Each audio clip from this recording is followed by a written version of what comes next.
الحمدللہ رب العالمین والعاقبۃ للمتقین الصلاۃ والسلام علی سید الانبیاء والمرسلین اما بعد فاعوذ باللہ من الشیطان الرجیم بسم اللہ الرحمن الرحیم۔ معزز سامعین، آج ہم روما کے معاشرتی حالات کے بارے میں پڑھیں گے۔ سلطنت روما کی آبادی دو طبقوں میں منقسم تھی، ایک طبقہ امراء کا تھا اور دوسرا عوام کا۔ امراء کا طبقہ خوشحال خاندانوں پر مشتمل تھا، شہریت کے پورے حقوق انہیں کو حاصل تھے۔ اس طبقہ میں صرف وہ لوگ شامل تھے جو زرعی زمینوں کے وسیع و عریض قطاعت کے مالک تھے یا بڑی بڑی جائیدادوں والے کنبوں سے وابستہ تھے۔ اس طبقہ کے تمام افراد عیش و عشرت کی زندگی بسر نہیں کرتے تھے، بلکہ کھیتوں میں محنت و مشقت بھی کرتے تھے۔ امراء کے طبقہ میں سے ایک فوجی ہیرو سینسینیٹس، جس نے 5ویں صدی قبل مسیح کے وسط میں 2 مرتبہ روما کو دشمن کی یلغار سے بچایا اور اسے فتح یاب کیا، جب بھی اسے فوج کا سپہ سالار بننے کی دعوت دی گئی، ہر مرتبہ وہ اپنے کھیتوں میں ہل چلا رہا تھا۔ آبادی کی بہت بڑی اکثریت کا تعلق طبقہ عوام سے تھا۔ وہ لوگ صرف جزوی حیثیت سے شہری تھے۔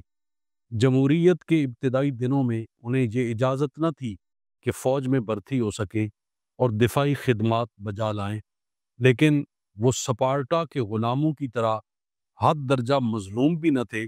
انہیں خاص سیاسی حقوق حاصل تھے۔ بادشاہی کا تختہ الٹا تو پہلے پہل امراء کا طبقہ جمہوریت کے تمام سیاسی اداروں پر قابض ہو گیا۔ سینٹ اور اسمبلی کے ارکان امراء کے طبقے سے لیے جاتے تھے۔ کونسل کا عہدہ بھی طبقہ امراء کے لیے مخصوص تھا۔ کونسل 2 ہوتے تھے، جنہیں 1 سال کے لیے انتظامی معاملات میں کلی اختیارات دے دیے جاتے تھے۔ البتہ ایک کونسل دوسرے کونسل کے خلاف ویٹو کا حق یعنی حق تنسیخ استعمال کر سکتا تھا۔ اس پابندی کی وجہ سے کوئی پالیسی اس وقت تک نافذ نہیں ہو سکتی تھی جب تک دونوں کونسل اس کی حمایت پر متفق نہ ہو جاتے۔ عام حالات میں کونسل سینٹ کے مشورہ کے مطابق حکومت کے فرائض انجام دیتے۔ سینٹ کے ممبروں کی تعداد تقریباً 300 تھی۔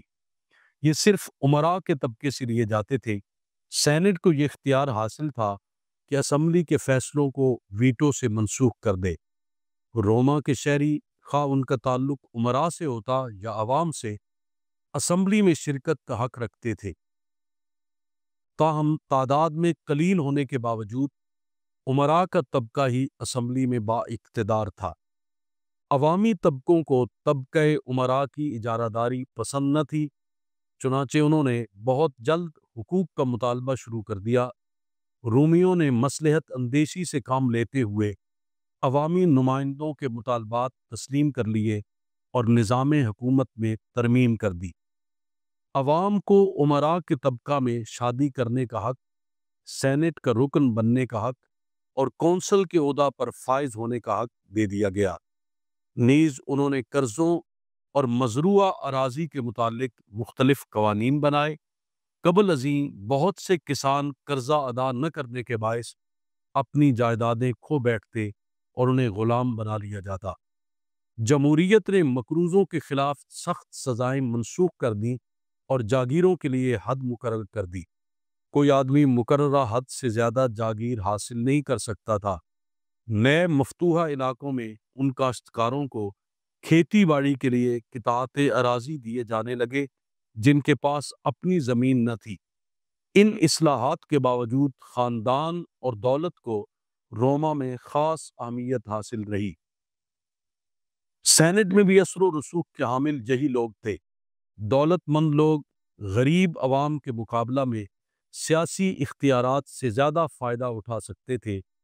صوبوں میں بھی جمہوری ادارے قائم تھے۔ ایک کونسل ہوتی تھی جس میں زیادہ اقتدار بڑے بڑے مقامی زمینداروں کو حاصل تھا۔ وہی تمام معاملات کا انتظام چلاتے تھے۔ مقامی معاملات میں انہیں وسیع اختیارات حاصل تھے۔ مرکز کی طرف سے مداخلت بہت کم ہوتی تھی، بشرطے کہ وہ مندرجہ ذیل امور کی پابندی کرتے رہیں۔ نمبر 1، حکومت کے مقرر کردہ محاصل باقاعدگی سے ادا کرتے رہیں۔ نمبر 2، بوقت ضرورت فوج کے لیے رنگ روٹ مہیا کریں۔ نمبر 3، شہنشاہ کی پرستش کی رسومات بجا لائیں۔ حکومت نے جمہوریت اور شہنشاہیت کے زمانہ میں درسگاہوں کی کبھی سرپرستی نہ کی اور سرکاری خزانہ سے ان پر کچھ خرچ نہ کیا جاتا تھا۔ چنانچہ اس وقت کی درسگاہوں میں تعلیمی اخراجات بہت زیادہ تھے۔ وہی بچے درسگاہوں میں تحصیل علم کے لیے داخل ہو سکتے تھے جن کے والدین تعلیم کے اخراجات برداشت کرنے کی سکت رکھتے تھے۔ جسٹینین نے وہ تمام سکول بند کر دیے جن میں فن خطابت اور فلسفہ کی تعلیم دی جاتی تھی، اور ان کے ساتھ جو جائیدادیں وقف تھیں ان کو بھی ضبط کر لیا۔ ہر کافر کو تعلیم دینے سے روک دیا۔ اس نے ایتھنز میں جتنی درسگاہیں تھیں انہیں 529 عیسوی میں بند کر دیا۔ اس طرح یونانی فلسفہ 1100 سال تک حکمت کی روشنی پھیلانے کے بعد ختم ہو گیا۔ اس سلسلہ میں ول ڈیوران نے اسکندریہ کی ایک خاتون کا ذکر کیا ہے جس کا نام ہیپاٹیا تھا۔ اس نے پہلے فن ریاضی میں کمال حاصل کیا اور علم فلکیات میں پٹولیمی نے جو کتاب لکھی تھی اس کی شرح لکھی۔ اس میں علم ریاضی میں گراں بہا تصنیفات تالیف کی۔ پھر ریاضی سے وہ فلسفہ کے میدان میں پہنچی۔ افلاطون اور پلوٹینس کے خطوط پر اپنا مستقل نظام فکر تعمیر کیا۔ اس زمانہ کا ایک عیسائی مورخ سقراط لکھتا ہے کہ وہ اپنے زمانہ کے تمام فلسفیوں سے گویا سبقت لے گئی تھی۔ اسے اسکندریہ کے عجائب خانہ میں فلسفہ کی چیئر تفویض کی گئی تھی۔ اس کے لیکچرز اتنے دلکش اور مدلل ہوتے تھے کہ دور و نزدیک سے سامعین کا ایک جمع غفیر اس کا لیکچر سننے کے لیے جمع ہو جاتا تھا۔ وہ اپنی پاک بازی اور راست گفتاری کے باعث عالمی سطح پر قابل تعریف اور قابل تکریم بن گئی تھی، لیکن اسکندریہ کے عیسائی اس کو حقارت کی نظر سے دیکھتے تھے کیونکہ وہ صرف خود ہی لوگوں کو راہ راست سے بھٹکا دینے والی کافرہ نہ تھی، بلکہ وہ اورسٹس کی دوست تھی جو اس شہر کا ایک کٹر کافر تھا۔ جب آرچ بشپ سیریل نے اپنے راہبوں کو اس بات پر برانگیختہ کیا کہ وہ اسکندریہ سے یہودیوں کو نکال باہر کریں تو اورسٹس نے بادشاہ کو اس واقعہ کی خفیہ رپورٹ دی۔ بعض راہبوں نے اس پر پتھراؤ کیا اور اسے موت کے گھاٹ اتار دیا۔ سیریل کے معاونین نے ہیپاٹیا پر یہ الزام لگایا کہ اس نے اورسٹس کو مصالحت کرنے سے باز رکھا ہے۔ ایک دن ہیپاٹیا بگی میں جا رہی تھی کہ سیریل کے چند کٹر پیروکاروں نے، جن کی قیادت سیریل کے دفتر کا ایک چھوٹا کلرک کر رہا تھا، اسے بگی سے نیچے اتار لیا، اسے گھسیٹ کر ایک کلیسا میں لے گئے، اس کے کپڑے اتار دیے گئے، ٹائلوں سے اسے اتنا مارا کہ وہ دم توڑ گئی۔